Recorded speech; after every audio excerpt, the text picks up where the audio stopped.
जय श्री राम। आपका संपूर्ण ज्ञान चैनल में फिर से स्वागत है और आज हम चर्चा करेंगे हनुमान चालीसा की एक लाइन है, सनकादिक ब्रह्मादि मुनीसा नारद सारद सहित अहिसा। अब देखिए, पूरी लाइन की व्याख्या नहीं करेंगे, हम सिर्फ आज पढ़ेंगे कि सनक आदिक है क्या। यह सनक आदिक मतलब क्या होता है। तो हम लोग सनक आदि पे आज चर्चा करने जा रहे हैं। चलिए शुरू करते हैं। जय श्री राम। देखिए, सनक आदि को अगर हम संधि विच्छेद करते हैं तो उसका मतलब निकलता है सनक प्लस आदि ऋषि।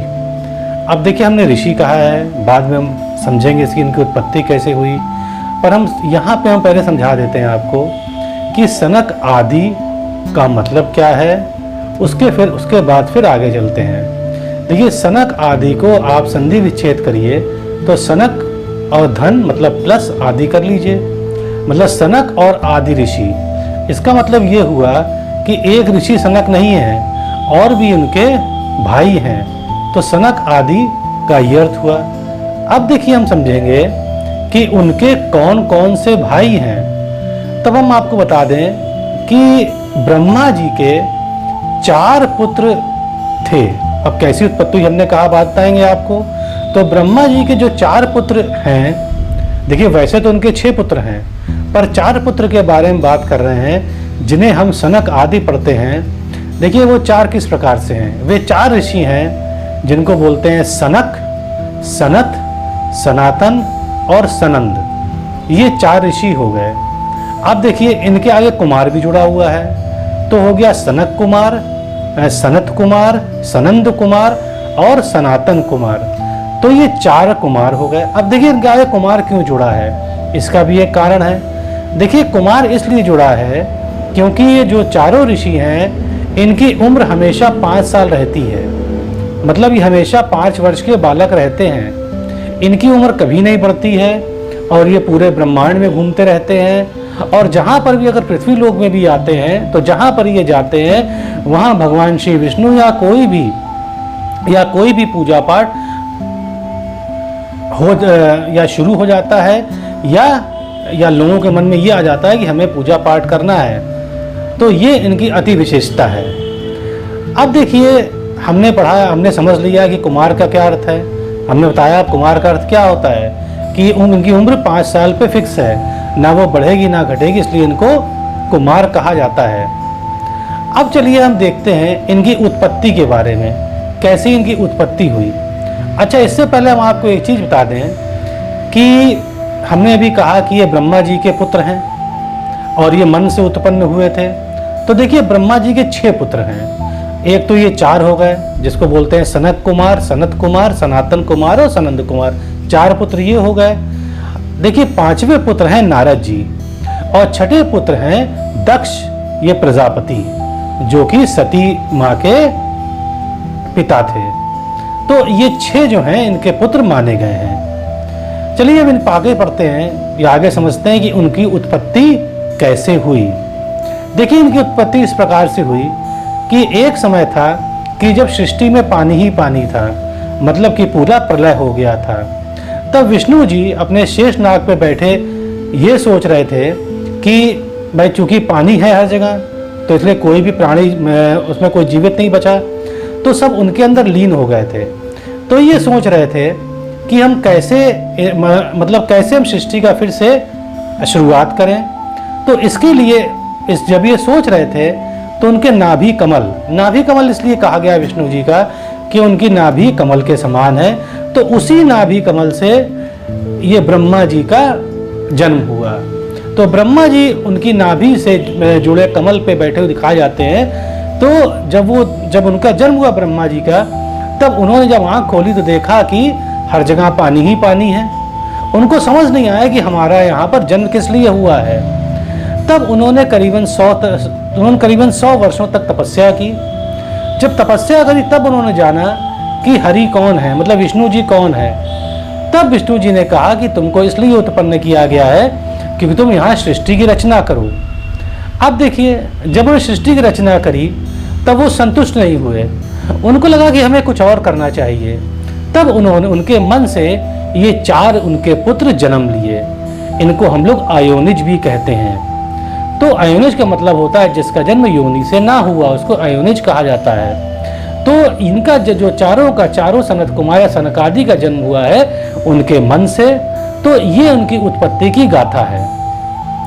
अब देखिए, जब ये उत्पन्न हुए, तब ये जब 5 वर्ष के हो गए, तब ब्रह्मा जी जानते थे कि इनका उम्र कभी 5 वर्ष हमेशा रहेगी, कभी बढ़ेगी नहीं। तभी उन्होंने कहा कि जाके भाई आप सृष्टि बढ़ाइए, मतलब संतान शादी कर लीजिए और संतान पैदा करिए। परंतु उन्होंने मना कर दिया।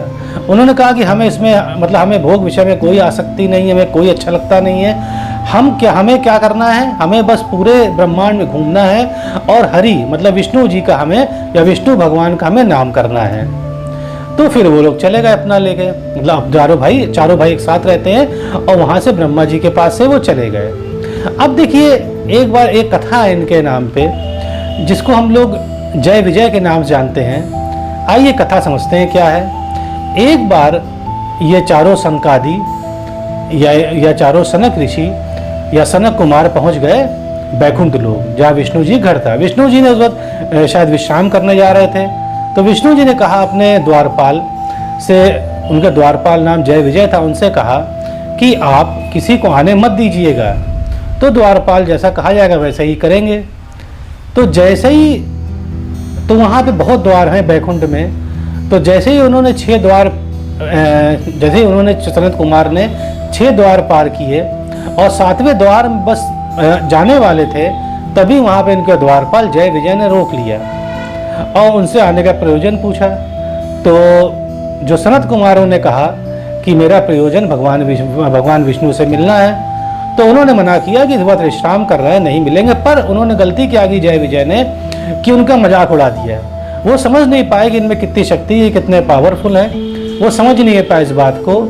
तो इस बात से गुस्सा कर, जबकि देखिए सनत कुमार कभी गुस्सा नहीं आता है, तो ये शायद भगवान विष्णु की ही लीला थी, उनको बहुत गुस्सा आ गया और उन्होंने श्राप दिया ये जय और विजय को कि देखो तुम्हारा पतन हो जाएगा और तुम इस लोक में ना रह के तुम या तो आसुर लोक में चले जाओगे और या तुम चले जाओगे या पृथ्वी लोक पे, जहां तुम बार बार मृत्यु को प्राप्त होगे। अब जब उन्होंने देखा कि अब उनको समझ में आया कि इनमें कितना प्रताप है सनत कुमारों में और कितना शक्ति है, तो उनके पैर पड़ गए। और तभी तो विष्णु जी को मालूम पड़ गया कि उनके जो द्वारपाल जय और विजय को ये सनत कुमारों ने श्राप दे दिया है। तो विष्णु जी भी आ गए। तब वहाँ पर ये बड़ी प्रार्थना करी जय विजय ने कि प्रभु हमसे गलती हो गई है।